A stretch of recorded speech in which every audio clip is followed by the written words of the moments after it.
leadership, determination, and strategy. 29 years ago, a group of dedicated people came together, being determined to fight for human rights in the newly reborn Albania. The time in the world was optimism. We have forever fought down the communism. Times of repression is over and democracy is winning. Not only in Eastern Europe, not only in Russia, not only in Western Balkans, but also in South Africa, where Nelson Mandela was released from prison, and democracy and justice was the one and only winning recipe in so many countries around the world. This was a turning point in our history.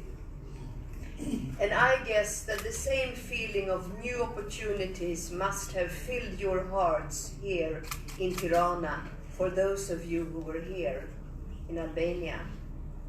So the determined group of people sat down and defined a vision, chose causes to fight for.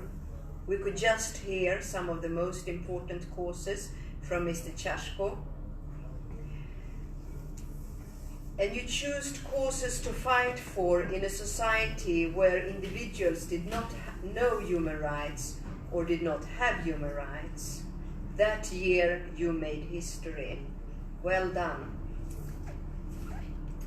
I am the Swedish ambassador and my name is Elsa Håstad, and I am delighted to be part of this event. One of my first visits as a new ambassador in Albania was to one of our partner organizations, and it was to the Albanian Helsinki Committee office. Because you know, you are in a very famous group of organizations all around Eastern Europe and the Balkans. The Helsinki Committee is actually the cornerstone of human rights. And my visit to Tirana Helsinki Committee proved this to be true. And it was a very good meeting, very rewarding visit, because I met with professional and very brave and dedicated staff of all generations and experiences. The Swedish Embassy has a very long-term cooperation with Albanian Helsinki Committee, and we are so proud of everything you do, but let me mention a few things in particular. We're proud of the way you have used the support through civil rights defenders in a very strategic way, and with a quite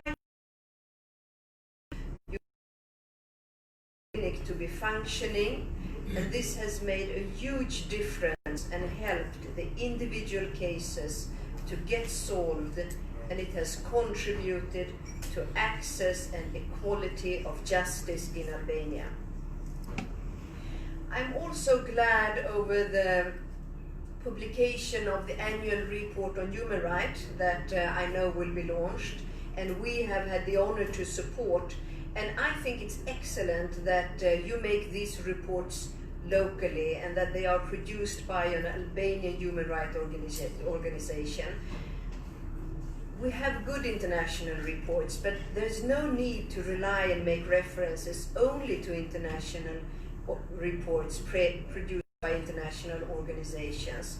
No, here we have an organization who can scan the human rights situation, and you have the excellent knowledge, and you know the context, and you know what's needed to improve human rights in this country.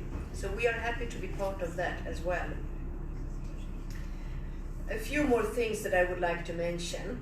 With my team at the embassy, we did a brief inventory of your work, the Albanian Helsinki Committee, in 2019. And this did not have to do anything with the source of funding, because this was not about projects. No, this is what was about your work as an organization and your ability to address the most urgent issues.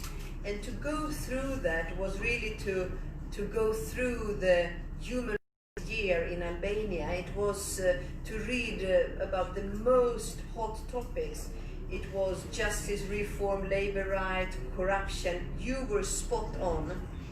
And to read your public statement was really to follow the most urgent issues. And this is what we need, an organization that is spot on, like you are.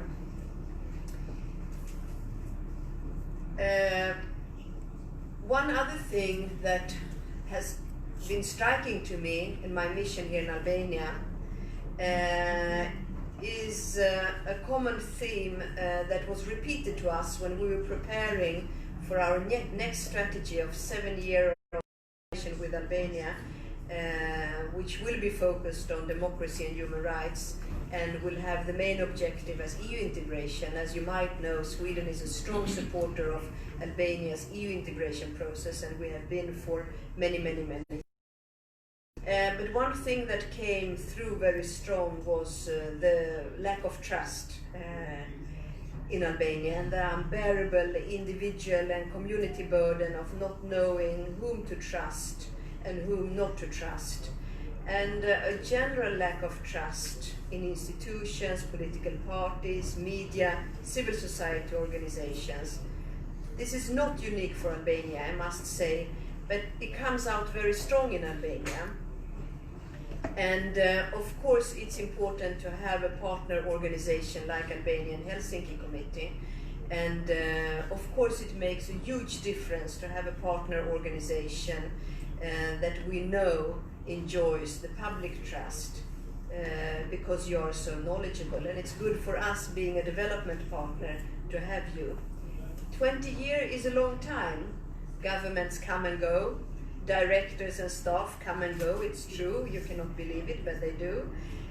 Situation on human rights changes. But you, as an organization, you have maintained integrity, professionalism, neutrality, and perhaps most important, the loyalty to your mission in defending public interest and important human rights causes. And you share this with some other Helsinki committees around the world or in Europe, but I'm very happy to have seen it here as well. My final words. Democracy dies in darkness. It's really not my quote. And I was looking from where it comes, and it was last used by Washington Post, but it's not their quote either, and they don't know where it comes from actually. However, it's, and it makes me think about how extremely important it is to have key actors that shed light on human rights. And of course it is about actors such as the Albanian Helsinki Committee, that through your monitoring advocacy work you show how democracy and human rights could go wrong if you don't take good care of it. And you bring that light closer to the citizens, and you make governance and institutions more accountable. So please, Albanian Helsinki Committee, keep on and continue to be that light for many years to come. Thank you.